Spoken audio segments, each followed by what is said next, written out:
Too cool. Great to see everybody.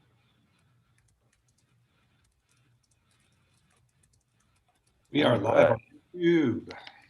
We're live on YouTube. All right. Well, hey, everybody. It's so good to see everybody this morning. Still getting everybody's audio synced up. I think some people are still coming in here. It just being 10. Lots of familiar faces. I love it. Now look at the page 2. If you guys go, there's view options, and you got a speaker view or gallery view up in the top of your controls in the Zoom meeting. And so I'm looking at the gallery right now, which lets me see all of you guys. I see Jim and Bob, Leslie. I see Amy is there. We're going to talk about one of your butterfly images, but we don't see your face. But we may wind up unmuting you. I sent Amy a note asking if she'd be willing to talk a little bit about her stuff. If you're willing to, since you've done some of the most fun macro stuff that Rick and I have seen in quite some time. Quite some time.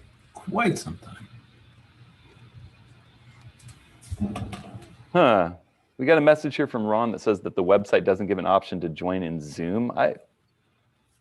Lots of people did join in Zoom. When I look at it, and get a Zoom link emailed to you. Yeah, you get a Zoom link emailed to you. You have to register in time, but who's that? It was Ron. Got a direct message there. All right.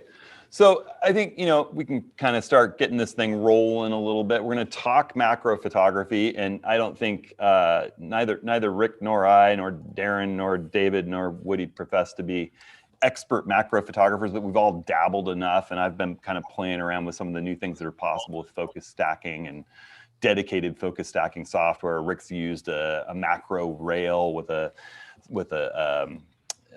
threaded focusing system a fair bit. So we'll talk about some of the pluses and minuses. We'll talk about focus breathing. We'll show some examples and get some conversation stirring. It's a fun topic. And then we actually thought we might have the next office hours, people kind of absorb what we talk about here, go out and try to shoot some macro photography and share some of your favorite macro stuff. So some fun ideas that we've got brewing here. We keep everybody in the meeting muted because, we've got over 40 people in here right now. And if everybody was talking at once, no one would be able to understand anything. Woody, do you have anything you want to put out? Just general announcements before we take off and start looking at some images and talking about macro stuff? Well, just feel free to type in the chat at any point. And if you want to get in a conversation with another person, that's great. And answer a question. This is a community-driven thing. So if you put your question in and we can grab it, I'll send it over to Hudson or Rick. And same thing on YouTube. Darren's there to shepherd questions back to us and make sure that we try to get as many answered as possible. We do post it publicly afterwards, so you can go back to YouTube anytime and watch past office hours on various topics. So that's what some people do. Other than that, we've got a few things. We have a project. So every few months we run these projects. And so there's a long exposure project open now on the website. So if you go to hudsonhenry.com/projects, there's a week-long or 10-day-long long exposure project. So it's kind of like a workshop, but done remotely and with a small group of people. So check that out if you want. Otherwise, have fun this hour. The one other thing I'll say is that at a certain point, I'm actually going to link in and show what my Z7 II is seeing, and we'll talk a little bit about focus stacking. And when I do that, if you're in this gallery view where you see everybody's face, you might want to go up to the top and flip it to speaker view so that you'll see a bigger view of what I'm talking about. All right. Rick, you want to put anything out before we just start looking? No. Let's look at some images. I don't profess straight up to be I'm more of a landscape and travel type person, but that's always, to me, there are times when I like exploring the small things in the world. And a lot of my macro experience is more just using shallow depth of field, finding some interesting point to draw someone's focus to in the small world and let everything else kind of fall away. And that's not what a lot of people think about with macro now, with focus stacking techniques and some of the other things that are possible in using focusing rails. And so we'll delve in and talk a little bit about that. I'm actually going to go in here. Oh, Woody, you got to let me share my screen. And I've got some images to talk about. Rick's got a few images to talk about. And then I want to kind of show you some techniques that I've been dabbling with. There we go. All right, I'm just going to go ahead and share my screen, minimize my view of everybody. And, you know, I'll show sort of a little evolution of my thinking about focusing, doing macro. I'm going to pull it up large here and leave it so you can see some of the settings on this stuff. You know, this is just an interesting little tiny bug I found years and years ago in Death Valley. And it's, you know, it's just wandering through these tiny flowers on Ubahibi Crater. And I remember getting down on the ground, and I was there with a good friend of mine who's a photographer, and he's like photographing me shooting with film, with my old Nikon FM3A and a 55 millimeter macro. And this is kind of, you know, the way that I started photographing small things in the world. You know, here's from that same trip, a film scan of well, this might actually be a digital shot with my old D200, but beaver tail cactus blooming. You know, just let everything else fall out of focus. Get that thing that's interesting in the foreground and let everything else fall away. This is a tiny little flower up in the Arctic National Wildlife Refuge. And this is a caterpillar in the Arctic National Wildlife Refuge. And some of the flowers that I found on that trip, you know, I had that 55 millimeter macro with me, and I shot a lot of stuff with that old manual focus 55. I was actually cleaning my lens, and I was carrying around some caribou antlers in the Arctic, and I had them sitting by our campsite, and this beautiful butterfly flew up and just stared at me while I happened to have my macro in my hand. But you know, here's one in Zanzibar. As I kind of went through, this is nutmeg in its natural state in one of the spice tours that they give there. Just dewdrops. This is a shot in Maine.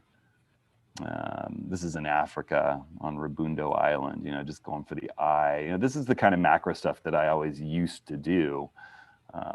Whether using an extension tube on a regular lens, or over the years I used that 55 millimeter macro, and then I got the 105 millimeter the autofocus macro lens. And you know, sometimes you just roll with getting really close up and going, you know, this is with an 85 1.8 that focuses really close and just sort of filling the frame with a little skull and Mitricon. I think that the close-up world's interesting. You know, this wrought iron in Charleston. This is with David on a workshop in his hometown of Charleston, South Carolina, and just let the rest of the world go blurred. You know, those little details. But there are times when you want everything to be razor sharp. And you know, if you stop way down and there isn't too much depth, you can pull that off, but you lose a bit of sharpness when you start stopping your camera's lens way down. And you know, different lenses are better than others, but especially at the extremes. And here I'm using a 70-200 with a 2x teleconverter, or a 1.4 teleconverter. And you just start, you know, you start having some image degradation. And I think one of the things that focus stacking will enable you to do is shoot everything at an aperture that your lens performs really well edge to edge at, and get a much sharper image without those diffraction concerns that you might have otherwise. So then I'm going to let Rick talk about a few macro shots of his. Yeah, so I don't do a lot of really close-up stuff. This is actually some hail that was on our stairway in, I think, more than a decade ago. You know, for me, I've had 3 pretty amazing macro lenses over my digital career. When I was a Canon shooter, I had the 100 millimeter 2.8 macro, and I loved it. I did lots of shots with it. You want to go to the next one? I think is with that one as well. Oops, there we're gonna zoom in. Yeah, so this is a tiny little bulb that I spent the better part of an evening shooting, you know, against just a sheet of white paper and a moving light that I just went around and you know, there's something about getting in really close and one of the things that I love is sort of playing with light when you're doing this type of stuff. Did you use a polarizer at all with this? No, I did not. I did not. I was, when I was going through my stuff, I actually found that night shoot, I did almost 350 photos, and a lot of them have reflections in them. So it was, a large part of it was just sort of really stuff. I mean, you look, it's 1/20th of a second, I mean, some of the ones I have, you can clearly see the reflections. Others, it's just so noisy. So this is the thing to me. I don't do a lot of macro because to me, it's something that you really have to kind of fine tune over time. I love this one. Yeah, it's one of my favorites. This is another one. This one is, again, shot with the same. We had a clematis bush out on our back porch. And there's another one where I shot like probably 40 to 50 shots, and it's actually a composite because this is so close, but those two buds were far enough apart that I just couldn't get them both in focus. So I ended up, doing the one on the left and then doing one on the right, and then just sort of merging them together in Photoshop. Looks great. Yeah. This one, my wife went to Paris and brought back a box of macaroons, and she loved them. And before I let her, distribute them to the family, I'm like, I got to take some pictures of this. And it was like, I took it out on the back porch, where it in middle of the afternoon, and just spent the afternoon. And these things are tiny. These things are bite size, but it's the type of stuff that when I do shoot macro, I love. Next one. Beautiful. So this is handheld, and again, it's one of those things where it's just like trying to get the right light, getting in on a tripod and just moving around. I've got probably 40 or 50 shots of this group of flowers, and this was the best one of that group. This one actually printed beautifully. And then we've got Amy. And so Amy Perlmutter, who we met through the On One Plus community, has been doing these unbelievable macro shots. And at the risk of putting words into her mouth, I'm wondering if we could unmute her and let her talk a little bit about her process and what she does, because we've seen two of these and they're just phenomenal. Amy, are you out there? Have you been unmuted? Wait. Oh, you know what? Hold on. Let me work on this for a second. Hold on. You're the one who has to do it? Yeah, I believe I am the one who has to do it. And I got to stop sharing for 1 second. Sorry. I think I'm unmuted. Yeah, you are. Okay. Let me go back into share. Oh, now I can't share. What do you give that back to me really quick? It's so Amy, why don't you just start? Why don't you just tell a little bit about this process, because it fascinated us when we saw these images and your description of what exactly you're doing here. Thank you. I'm fascinated by butterflies and their patterns. So what I do is I take a ultra macro lens, and I usually do about 2 times magnification. And I do one little section at a time. So each little section is about 100 photos. And then each little section gets pieced together to make the full butterfly, which ends up being, around 5,000 plus photos. Yeah. How are you moving the camera? I use a sure shot, the stack shot or whatever it's called. Right. That makes sense. So. And what is that, just for those of us who might not know what that is? It's a rail that you could program that makes, the way I shoot it is I shoot straight down at the butterfly.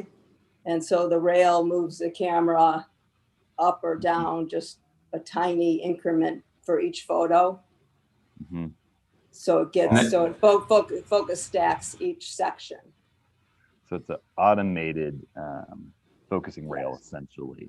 Yes. And are you which software are you using to blend each stack? I use Xeron Stacker. Okay. And you like that better than Helicon Focus? I don't know if I liked it better. It was just the one that I tried both, and I ended up sticking to this one. I don't really know if I could tell you any of the differences, to be honest with you. Right. How long does it take to merge one of these?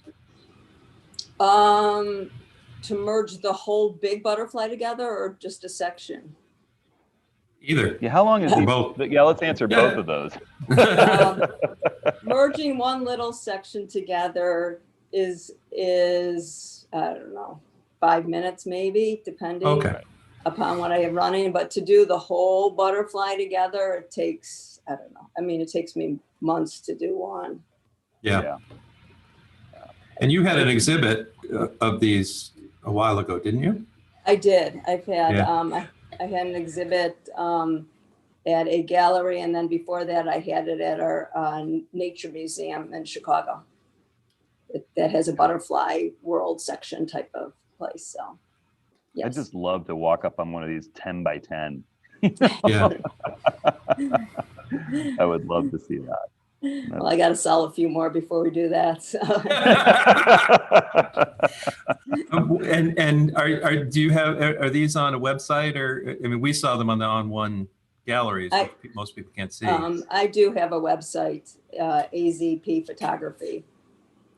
AZP? AZP Photography, so 2 P's. Okay. Cool. Yeah. All right.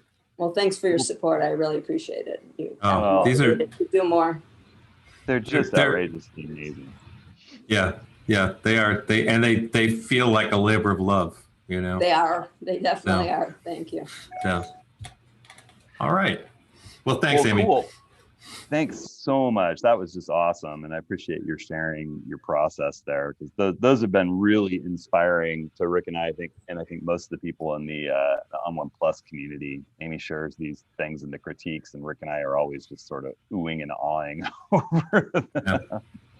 And I had the honor of printing one of those, relatively large for her, not as big as I'd love to see it, but it's so beautiful.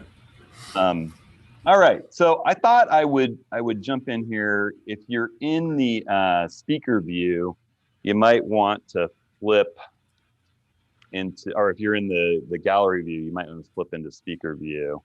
And I'm gonna just toss up the my Nikon Z7's live view right here and talk a little bit about how if I am doing a shot out in the field, there's the option of trying to stop way down, but you wind up with diffraction, and it doesn't always get you far enough into the scene. You can see, and it's even hard to tell whether you're quite there or not. You can sort of focus it while you're holding down your depth of field preview, looking at your live view, take test shots, zoom in.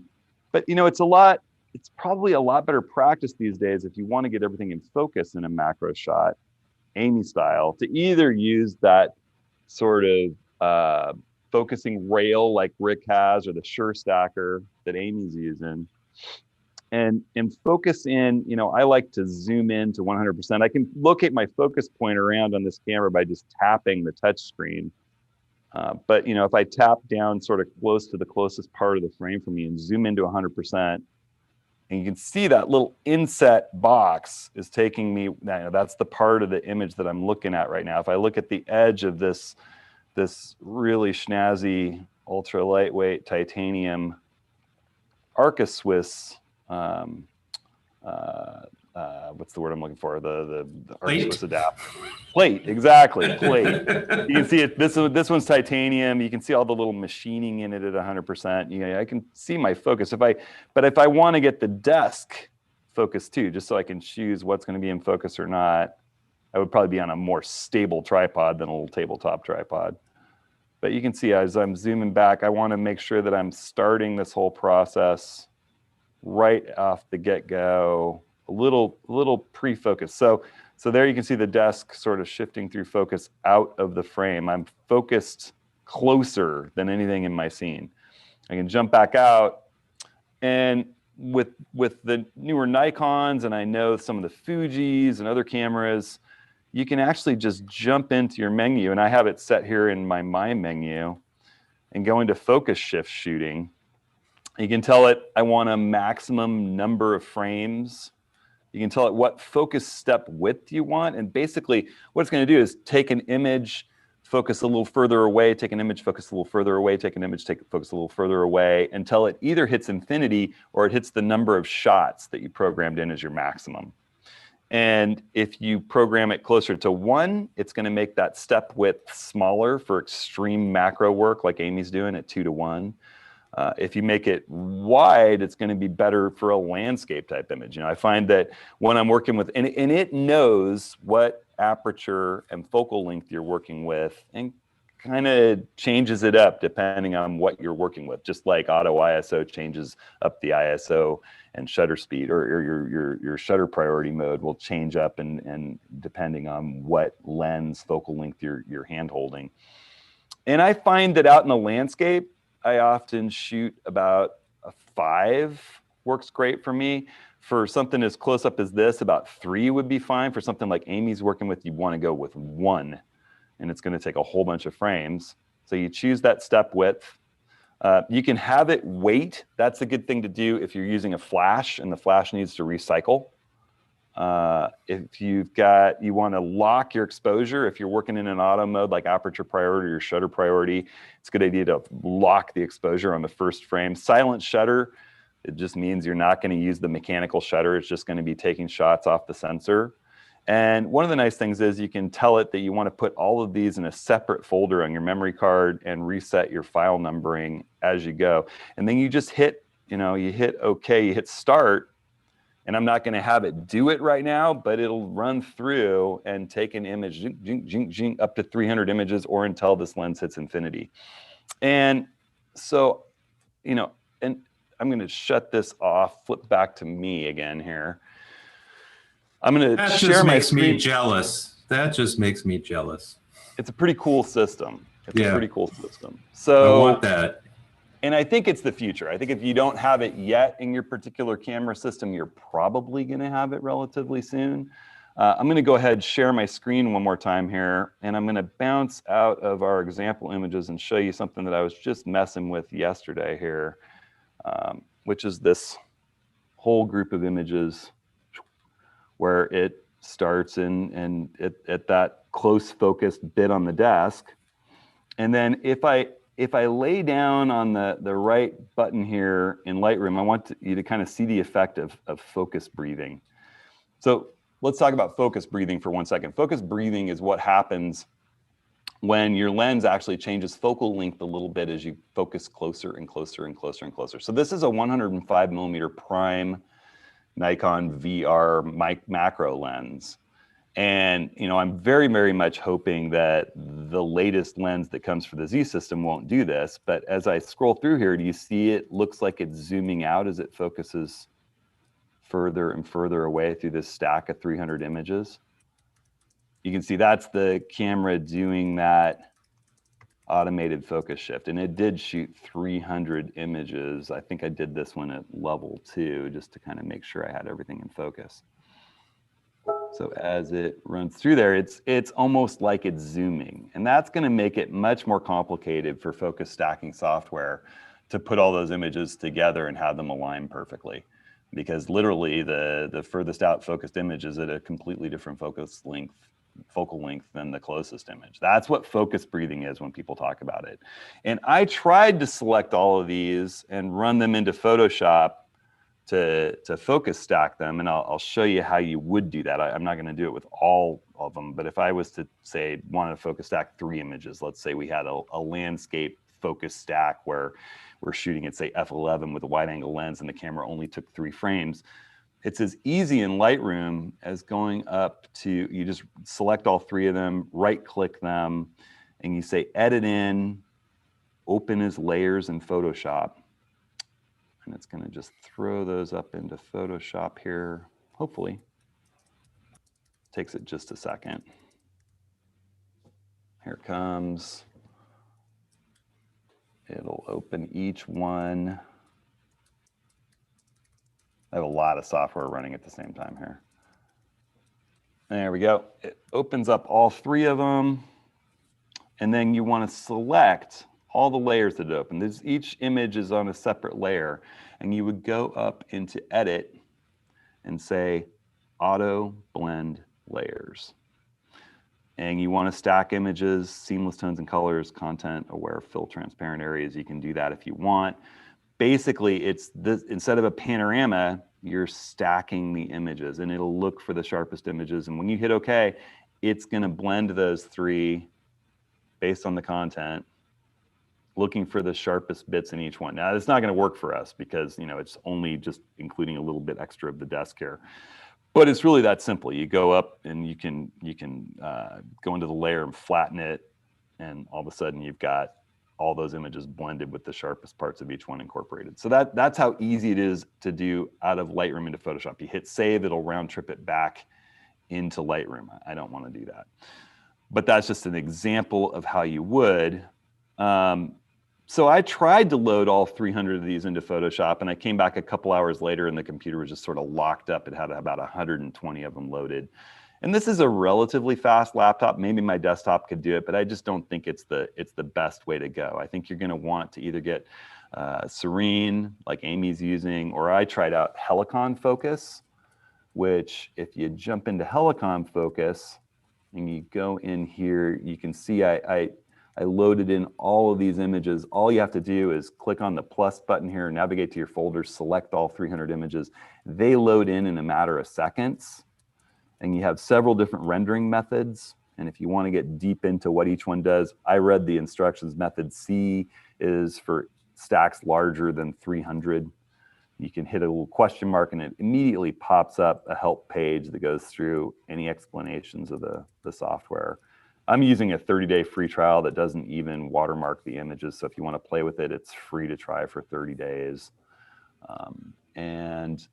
So I put a link to Zareen, and I'll also put a link to that in the chat window. It talks about what smoothing does. There are some other settings with the other methods that you can use. You basically click render, and once it's done its job rendering, hold on, I got some Zoom stuff in my way. You guys probably don't see. You hit the saving button and up this pops. And I think you would probably have to go in with a sharp image of the desktop and blend in. There's some places where there's, say, reflection, and it could be the focus breathing that's causing some of the edges to be better than others. Let's have a look at what it looks like actually in Lightroom, because I brought that back in. It's not too bad considering it's blending 300 images. You know, you look in here and it's pretty crazy how you can see the machine work on this thing, and it really is just blending the sharpest parts of the image. Now, where it had some glare from the lighting, again, you would probably want to adjust your lighting. It had a hard time with that edge. There's some stuff to work with, but you could also just take a sharp image of the table and blend that in, or look for the sharper images of the table in your whole stack and blend that in. It's going to take some work, but pretty cool stuff. So that's my kind of take on focus stacking.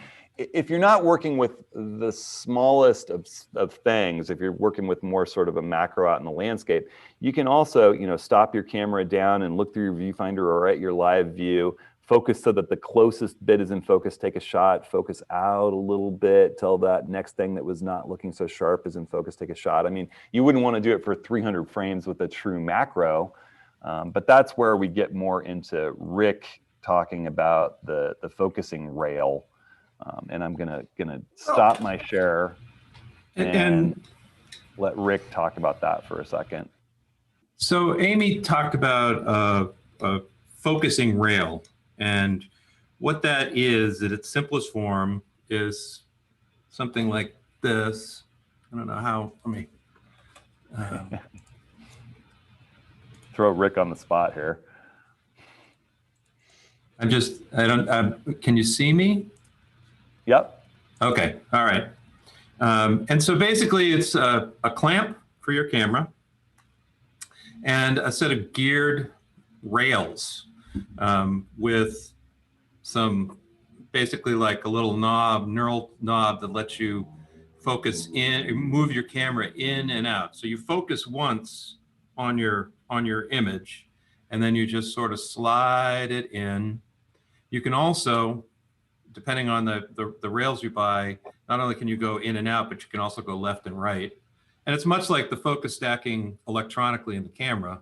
Basically, you just got to do it manually. Or if you've got what Amy has, which basically just sort of will automatically move the rails and fire your camera as you shoot.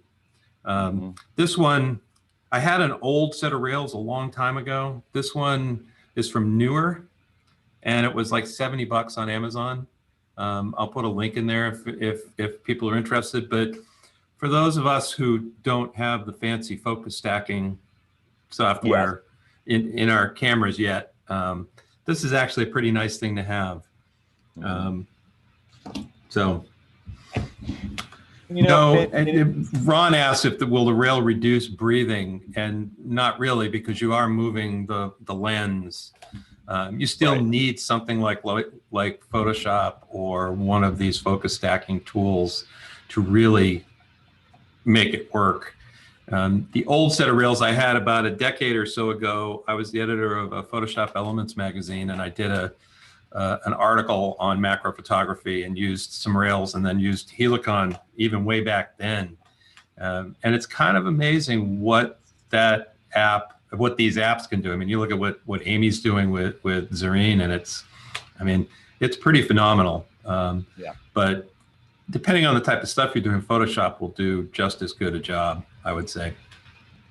Yeah, I found it really frustrating, even with JPEGs, because I did this with JPEGs just to kind of hurry the process up.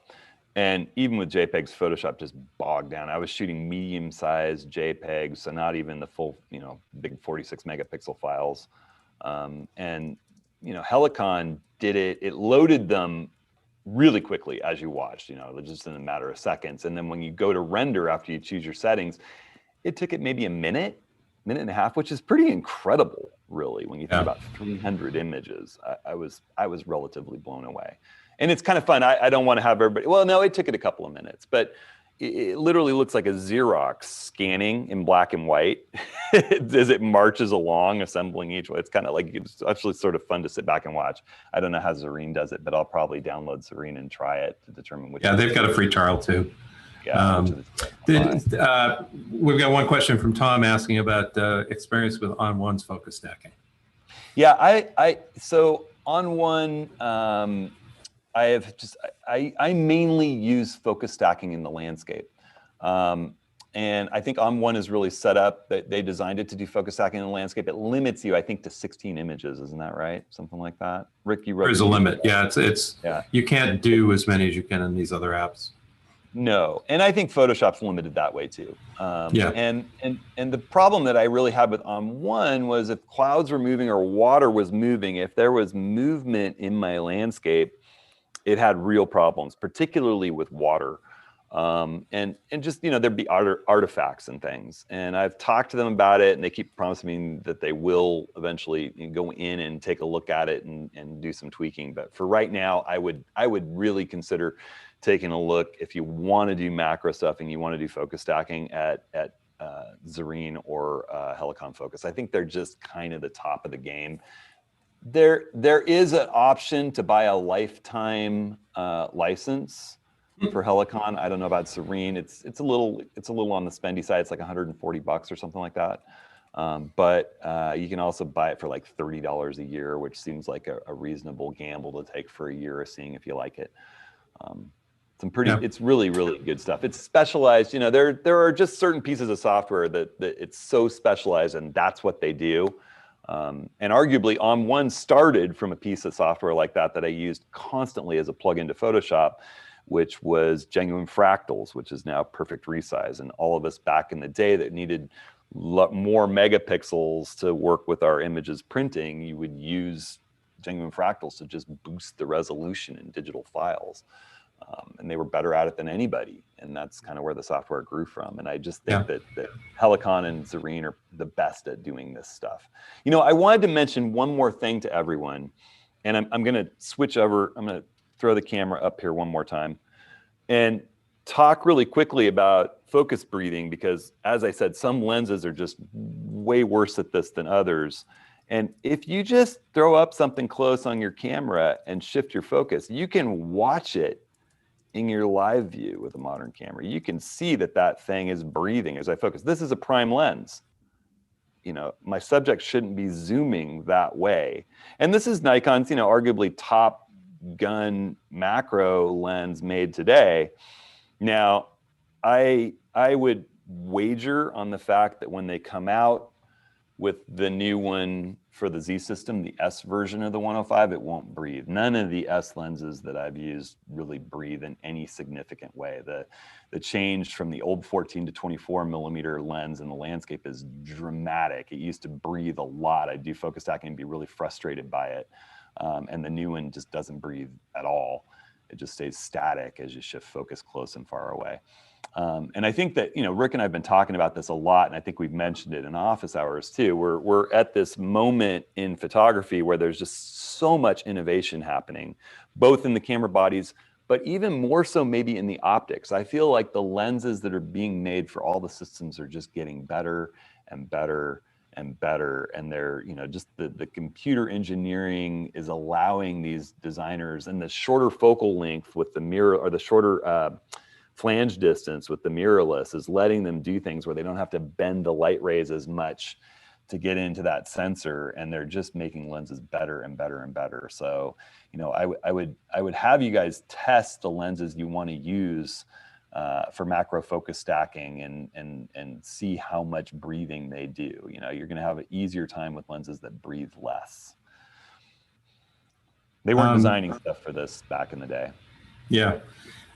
So one question Ron asked, he had seen that Helicon wouldn't work with the Z cameras and lenses, but you're doing that, right? Using that for your demo today. Yeah. Well, Helicon, yeah. It may be that it doesn't control them. Oh, right. There is some kind of a Helicon control software. They have an extension tube, yeah. That you can, yeah. Right. But you know, the Nikon cameras do the focus stacking internally really, really well. So I don't think you need to worry too much about that. There's a question that kind of a little bit about the stack shot and the focusing rails, and Amy might have an answer to this. Do you change the focus point and shutter to exchange the exposure? Do you still get focus breathing? You know. So, Amy, as you're using your stack shot, is it refocusing at every shot, or is it no? It's not. Right. No. Okay. My only question is, it seems like you would have a similar effect as the camera is moving closer to the subject. It's still going to grow larger in the frame, so the software has to account for that one way or another. I mean, it's almost like the same problem, but. Okay. I think probably the best option where it's going to go moving forward is optics that don't focus breathe, and cameras having built-in focus shift shooting like the Nikons. And I know the Fuji's even more sophisticated from what I've read. You can really, really dial in exactly what the step width is and where you want it to stop. Instead of infinity, you can set the end point and the start point, which I think would be really nice. So this stuff is developing as we watch. It's fun to see. So even as the camera market shrinks and the companies are struggling for customers, the technology just gets better and better and better. So it's this weird dichotomy. So let's talk about extension tubes, and then talk a little bit about lighting for macro photography for close-up stuff. Extension tubes, I actually was scurrying around here like a madman because I'm not sure where mine are, and I kind of gave up with 5 minutes to go. So, but it essentially is just a tube. I mean, it's a tube that you put between your lens and your body, and it, you know, good ones have a little electronic contacts to run the exposure information and autofocus through. Although I think for macro, autofocus is probably generally a bad idea. I think you want to look really closely and manually focus and be very precise. but the metering is nice to have. And essentially it's just it's extending the distance from the back element of your lens from the camera, which causes it to be able to focus closer. You get shallower and shallower depth of field the longer the focus tube you put in there, but the ability to focus closer and closer. And so for people that want to do greater than 1:1, but don't have the money for a ridiculously expensive super macro lens, you can throw an extension tube on a normal macro lens. For people that want to do up to 1:1 but don't have a macro lens at all, you know, an extension tube on a 70-200 lets you get really close to things. It's a ultra light, affordable way to suddenly make the lenses that you carry on an everyday basis capable of doing close-up photography. And they're fun to use. If you're just exploring macro photography, I think that there's nothing better than grabbing an extension tube. And if you love it, it'll probably lead you into buying a dedicated macro lens down the road, and you'll get higher quality, a little bit output. But the extension tubes do a great job. Is that your experience too, Rick? It's been years since I used extension tubes, but yeah. Yeah. I don't think I've used extension tubes since digital, to be honest. Oh, yeah, I did. I used them for a while. I didn't have this 105. Yeah. See, back in the film days, I was a Nikon shooter. And then when I went digital, I went to Canon. So all my Nikon stuff went away. Yeah. Right. And a little bit about lighting. Oh, yeah, lighting. I mean, I really think that if you're doing macro work, you're not worried so much about motion. And unless you're in the brightest of sunlit conditions, you know, I've actually done macro work out in the desert. Some of those images I was showing way back when shooting film were in the middle of the day, beating down sun, and I actually just kind of held a diffuser up over my subject to kind of diffuse the sunlight coming in. So, I mean, I think when you're shooting macro, you're not working with fast moving action generally. And I think that you're better off, especially, you know, if lighting is more new to you, using a constant light source where you can just move it around and see exactly what it's doing through the lens. Maybe a couple of lume cubes or lume cube panels, or, you know, almost anything, a light bulb, window light, you know, just play around with positioning your subject, if that's possible, in window light, which is usually the most beautiful light you can work with in the first place, just reflected light from outdoors coming in through a window. But then augmenting it with, I love these panel lights. They put out such nice, soft, even light. You can control the color temperature. You can control the intensity.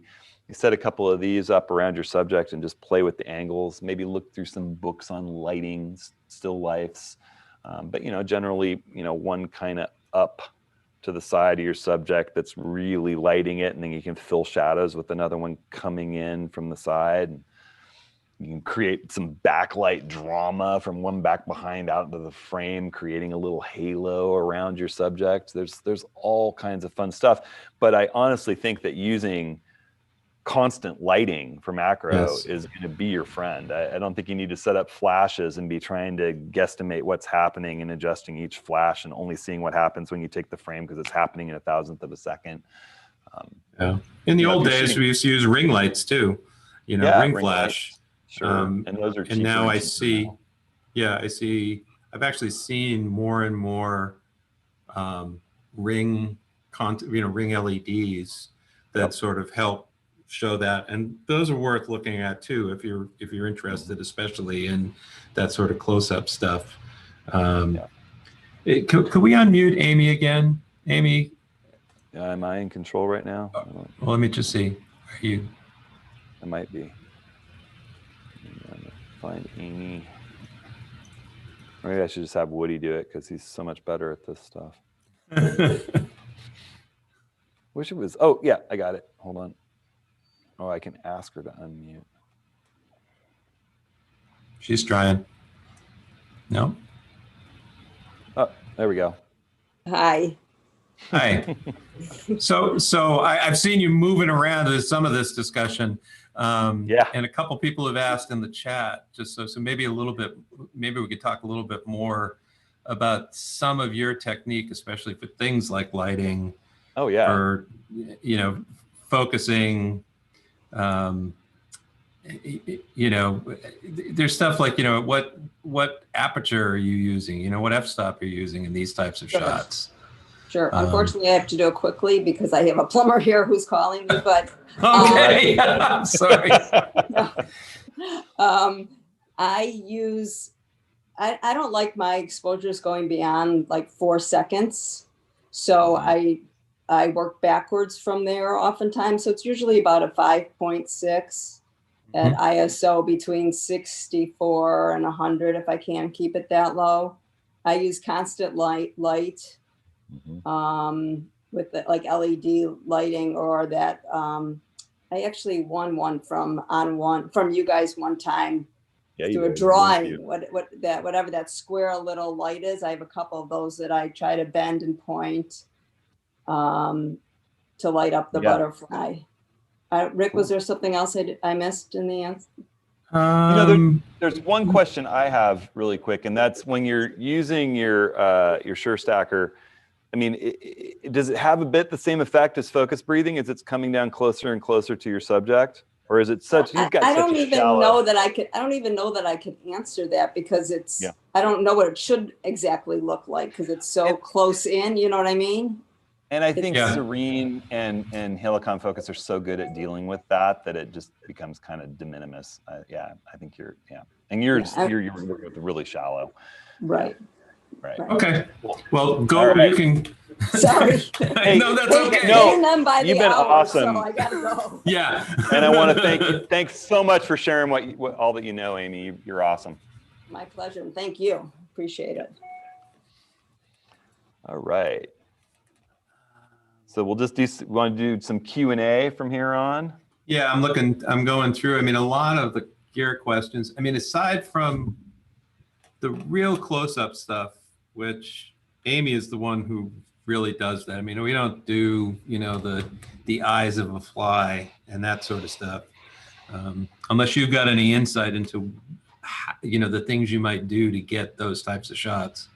I think we're talking about it. You know, as I've been exploring it, I really think that using those dedicated stacking software apps and either a focusing rail like you have, which is going to be, you know, a quarter turn, shoot, a quarter turn, shoot, a quarter turn, shoot, a quarter turn, shoot, or having your camera have automated stacking, or like Amy has dealt with it by buying the rail that's automated and you program how much it is between shots. And I think that's how you're going to do that kind of really close work. And I think that if you don't have the lens for it, but you do have a standard macro lens, an extension tube on that standard macro lens is going to be the way to go. I think it's going to be really hard to do that kind of eyeball of the fly work if you don't at least have a 1-to-1 macro lens, and then you can throw an extension tube and get closer. Yeah, and those types of things. I mean, I'm going to assume that Amy has a very complete setup where her subject, these butterflies, are, you know, they are still, there's nothing, you know, it's almost probably in some sort of environment where she can come back to them at other times. You know, a lot of times, most of the times when I shoot flowers, which is the thing I've shot the most of, you know, it's flowers that I bought and brought in the house and lit. You know, that shot I did outside is actually, you know, it was still a breezy day, you know, and so I've got to shoot at a higher shutter speed, you know, to sort of be able to reduce vibration. So, you know, all right, let's see.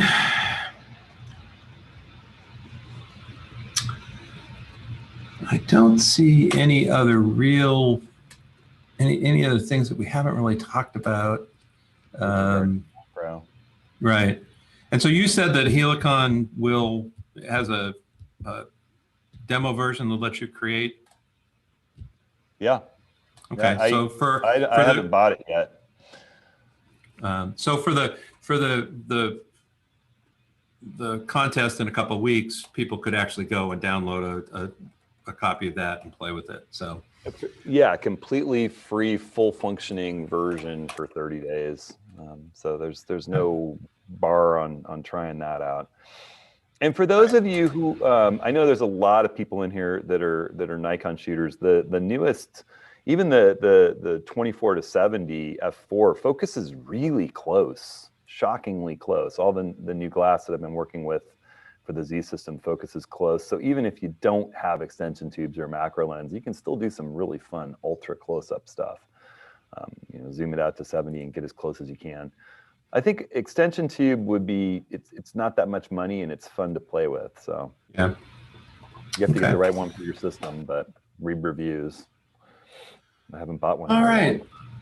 Well, so we got about 10 minutes left, and surprise, surprise, a lot of the other questions are Nikon related. Are there any maybe we'll save Nikon stuff for the end so that people can check out that aren't Nikon people. Is there anything non-Nikon that's just general photography questions, non-macro? Let's see here. But I remember there were a couple.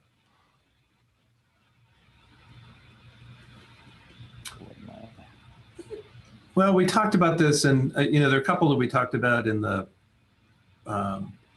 filter one. One is UV filters and polarizers and stacking filters. Should you just put the polarizer over the UV, or is it better to remove the UV? Do you put the polarizer over a 5-stop ND or behind it? Does it matter? I'd love to talk about that for a second. I think that a UV filter, there were years and years where I poo-pooed UV filters. I had that general kind of concept of why would you put a cheap piece of glass in front of an expensive piece of glass? And then I had a couple of lenses get scratched in rough conditions on trips.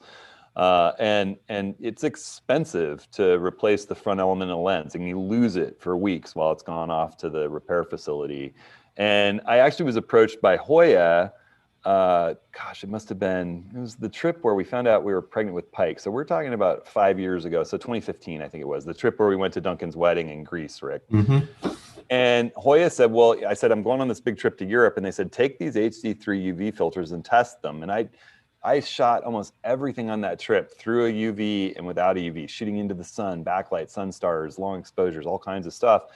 And, as long as that UV filter was clean, I couldn't notice much of a difference. And I've evolved over the last 5 years to thinking it's generally a pretty good idea to keep a UV filter in front of your lens, especially if you're backpacking or hiking and you're sweating and you got sunscreen on your hands, or you're working on the coast with saltwater spray blasting around, or, sometimes I'm out shooting kiteboarding and the wind just whips up and suddenly there's sand in the air, like sand blasting yourself and all your gear.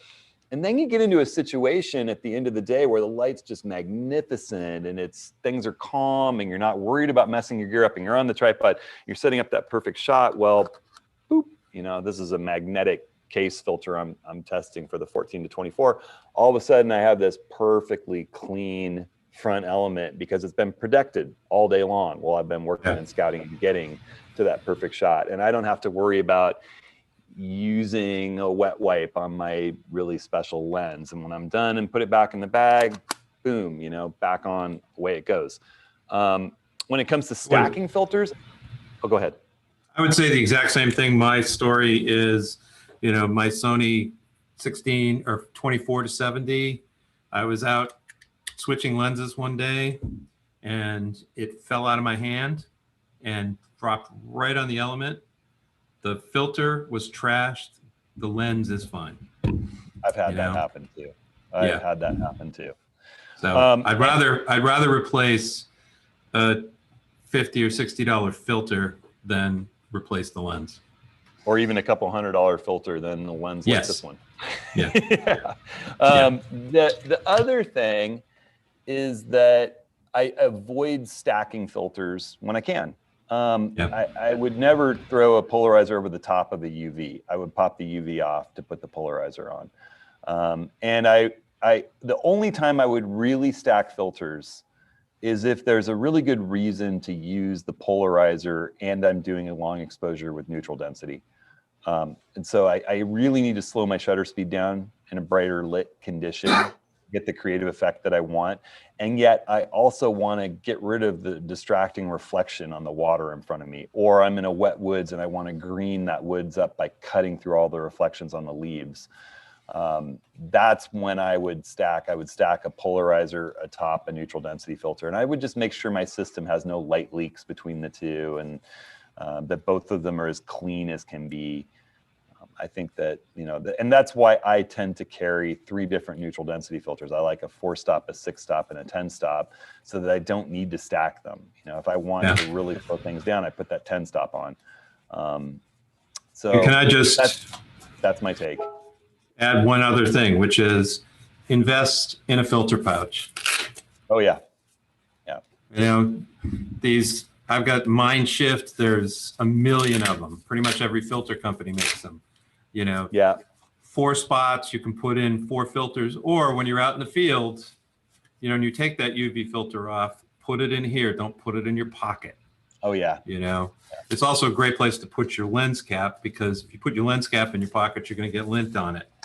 Yep. So, which then transfers to your front element or your UV filter, hopefully. So the first thing I do when I get a new lens, it's just like the first thing when I do when I get a new body is I get an L bracket for it. And the first thing I do when I get a new lens is I get a UV filter for it, and it just lives on it. The creative filters, neutral density and polarizing filters are all and sometimes light pollution filters for night work. Those I buy in the biggest filter size I'm likely to use. That got kind of blown away from me with the 112 millimeter new Nikon, but generally I get 82 millimeter filters. I have my Hoya Solus filters in 82 millimeters, and my intensifying light pollution filter in 82 millimeters, and my circular polarizer in 82 millimeters. And then you just have step-up rings to adapt those down to smaller filter threads for the smaller lenses. And you don't have to worry about vignetting, adapting up to a bigger lens. If you use say a 62 to 82 millimeter step-up ring, then the filter's wider than your lens. So, and that way, then all of a sudden you don't invest in an entire system based on 77 millimeter filters, and then your camera company of choice comes out with that dream lens of yours and an 82 millimeter thread, and you got to sell all your filters used and buy 82 millimeter filters, wishing that you bought them in the first place.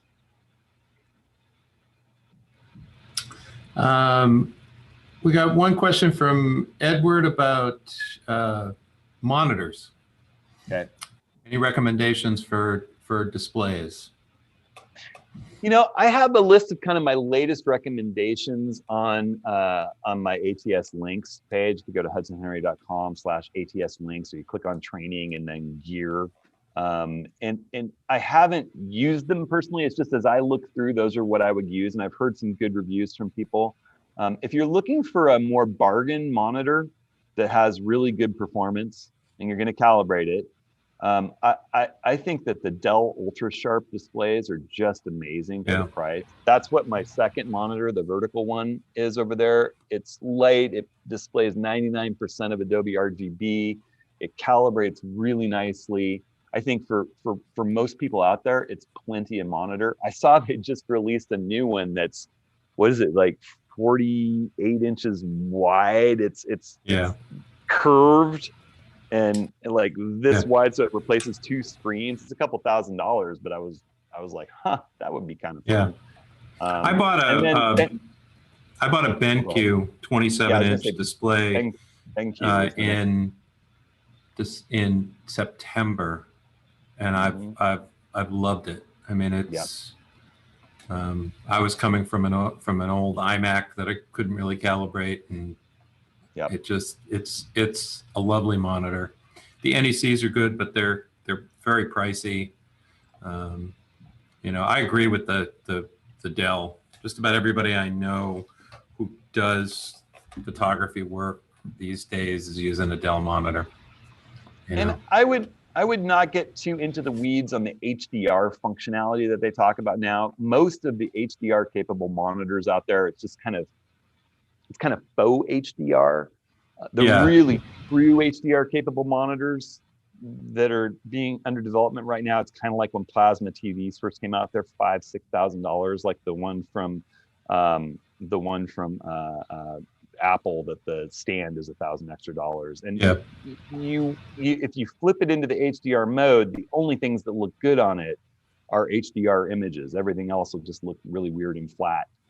It's a developing technology. Maybe we'll be there in a while and it'll get cheaper as we get there, but just don't worry about it yet. I think you're much better off with just a nice big, if you can find it. I like to keep the resolution lower, and I have, people debate me on this, but I find it disconcerting to have to zoom into 2:1 or 3:1 and use pixel interpolation, pixels that aren't really there, to proof my prints, to make sure that the detail looks right, and sharpening and noise reduction and everything else.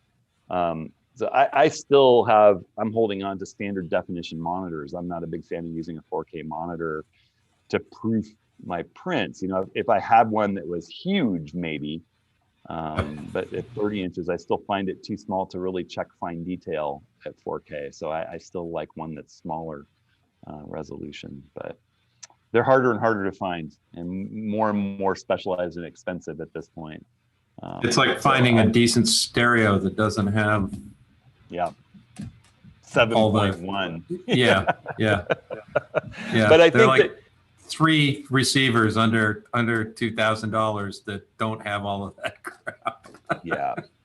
And if you run to my ATS links page, that page with all my links on it, you'll see my kind of current thoughts on monitors there, under the digital darkroom section. And if you have other thoughts or points to make about monitors, hit me up. I'm always great to chat about that on email or wherever. So.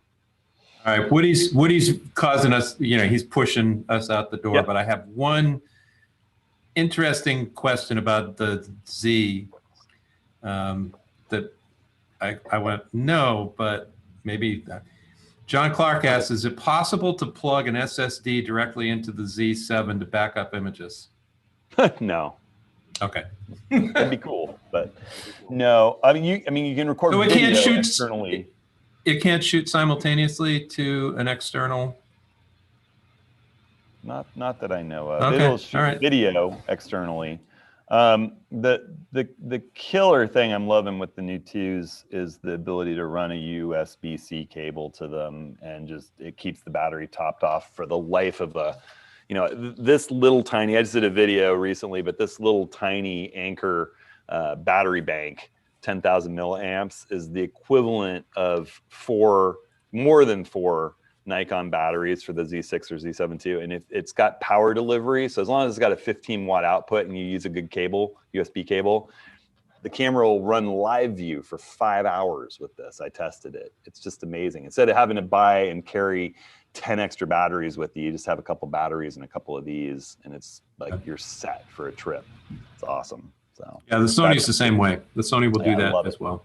So I love it. That's where the future's at right there. Plus, you can charge your phone and your star tracker and your lens warmer and anything else you might have along with you at the same time. So it's just a great thing. All right, Woody, you want to take us away? Sure.